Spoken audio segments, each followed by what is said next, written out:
Hi, homeroom. I hope you and your wonderful families are doing well. I thought I'd get you started today on your next social-emotional learning activity. Today we're going to write ekphrastic poetry.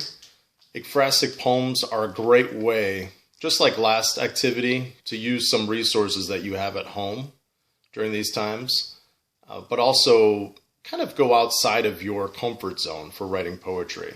So you're going to collaborate with another piece of artwork, whether it was created by somebody that you know or an artist that created a piece of artwork from history or a current artist, sculptor.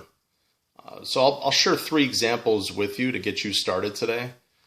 The first one I wrote was created in response to a piece of artwork that's displayed right now kind of close to our school. It's called Seasons Mosaics. So that's the artwork right there. And here's the poem called Birches. I tell you they're my favorites. Bring me back to those woods. How rare they are among pine, oak, the ones I cannot name.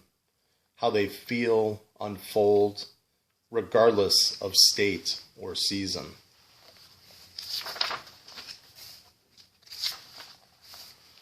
The next one I wrote for you is actually a sculpture. I've never tried creating a sculpture, but it's always amazing when you see these in parks. Let's see. I know there's one kind of close to our school as well at a couple of our parks. Sometimes made of wood, sometimes clay or bronze. This one is called Compassion Moves a World. I don't know if you can see this. The name of the poem is The Fall. So that is the sculpture. And again, this is also displayed close to our school. The Fall.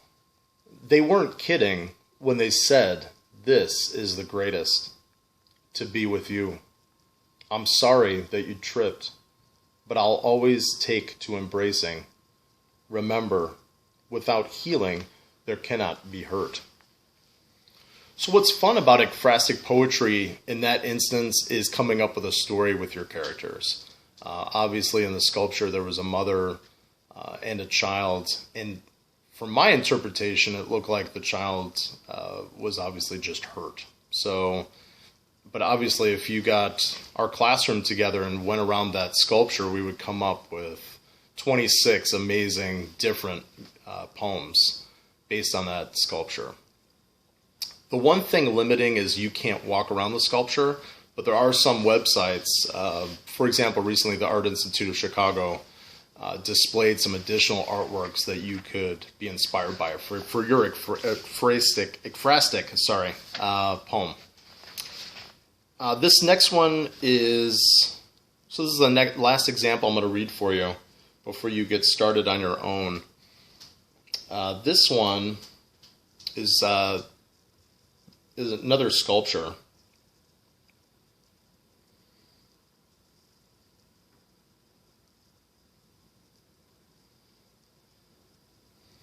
The sculpture is called Best Friends.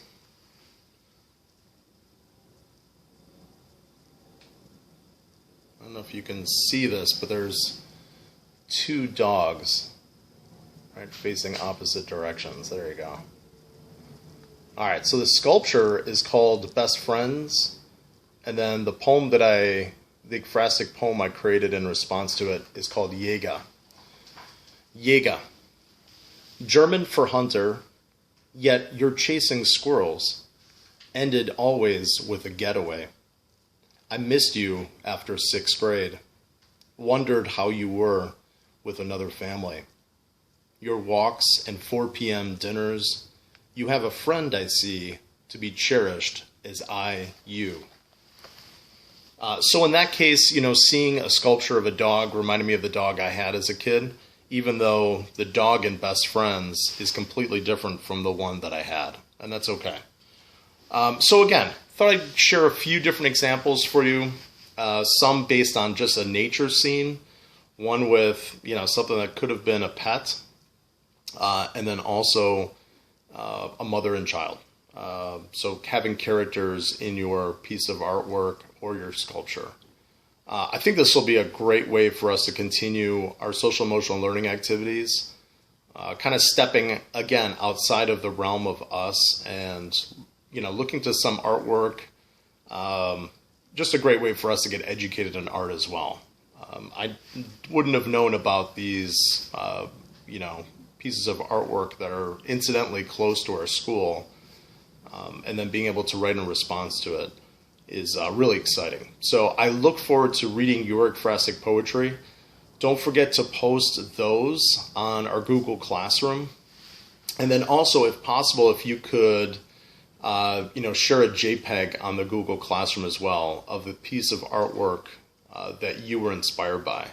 So either take a picture of the artwork if it is created by a sibling or perhaps somebody that's a relative of yours or friend of yours and you have the piece of artwork in front of you, or just downloading something, off the internet, whether it's a painting or a sculpture, any kind of visual artwork. I can't wait to see these. Keep up the great questions and activities that you've been doing. I hope you're doing well, and we'll talk soon. Have a great day. Bye.